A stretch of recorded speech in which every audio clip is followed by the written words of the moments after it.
चलें जी, अब एनकिलोजिंग स्पॉन्डिलाइटिस हमने कंटिन्यू किया हुआ था, तो अब हम इसकी डायग्नोसिस पढ़ते हैं। तो ये क्योंकि एक इन्फ्लेमेटरी डिजीज़ है, अब आपको मैं एक एक पॉइंट पे डिफरेंशिएट करना सिखा रहा हूँ। जो ऑस्टियोआर्थराइटिस थी ना, वो नॉन इन्फ्लेमेटरी थी, उसमें ईएसआर सीआरपी नॉर्मल थे। अब रूमेटॉइड आर्थराइटिस इन्फ्लेमेटरी थी, तो ईएसआर सीआरपी एलिवेटेड थे। ये भी इन्फ्लेमेटरी है, तो इसमें भी ईएसआर और सीआरपी एलिवेटेड हैं। इसके अलावा ये उनमें होती है जो HLA-B27 जीन इनहेरिट करें।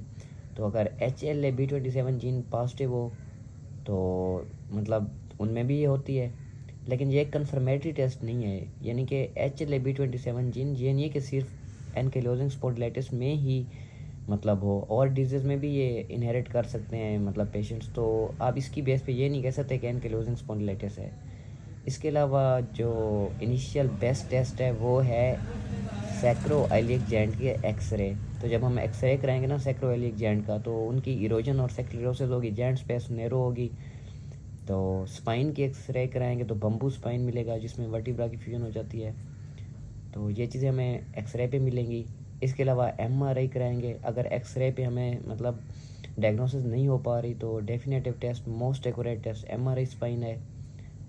तो ये एबनॉर्मेलिटीज़ एक्सरे के डिटेक्ट करने से ईयर्स पहले डिटेक्ट कर लेता है। मतलब जो एक फाइंडिंग आपको एक्सरे पे मिल रही होती है ना, उनसे ईयर्स पहले एमआरआई वो फाइंडिंग डिटेक्ट कर सकता है। लेकिन हम कराते नहीं हैं एमआरआई, क्योंकि ये कॉस्टली होता है।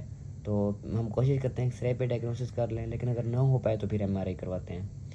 अच्छा, इसके अलावा एक एग्ज़ाम पॉइंट ऑफ व्यू से इम्पॉर्टेंट बात है कि there are 50% chance of child of HLA-B27 positive parent to inherit the gene. ठीक है, एक HLA-B27 पॉजिटिव मतलब पेरेंट है, तो ये नहीं है कि 100% वो उसका चाइल्ड इनहेरिट करेगा, 50%। और उस 50% चांस तो ये जीन इनहेरिट करेगा।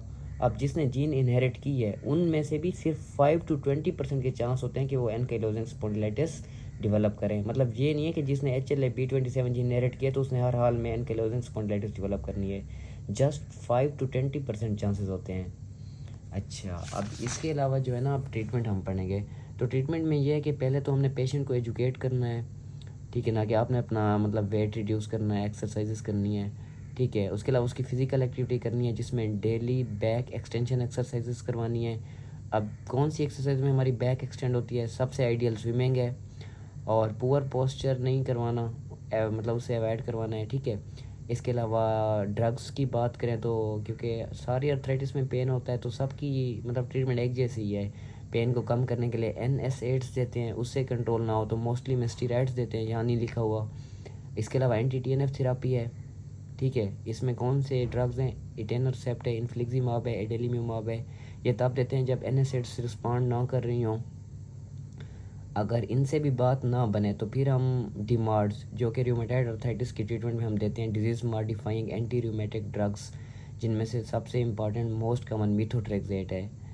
तो ये मतलब तब देते हैं, मतलब जो हमारी एनकाइलोजिंग स्पॉन्डिलाइटिस ना, इसमें जॉइंट्स के पेन के लिए, जॉइंट्स की इरोजन के लिए तो NSAIDs और TNF थेरापी देते हैं। अगर इसकी जो एक्स्ट्रा आर्टिकुलर मैनिफेस्टेशंस आ जाएं, जो कि हमने पढ़ी थी, यूवियाइटिस है, पेरिफेरल अर्थराइटिस है और टाइटिस है, उन मैनिफेस्टेशंस के लिए हम डिमार्ड्स देते हैं। बाकी जो स्पाइन की डिजीज़ है ना, और एंथीसाइटिस है, इसके लिए डिमार्ड्स का कोई फ़ायदा नहीं है। जस्ट एक्स्ट्रा आर्टिकुलर मैनिफेस्टेशंस को कंट्रोल करने के लिए हम डिमार्ड्स देते हैं। उम्मीद है आपको समझ आ गई होगी। तो अगले लेक्चर में हम पढ़ेंगे रिएक्टिव आर्थराइटिस। Thank you.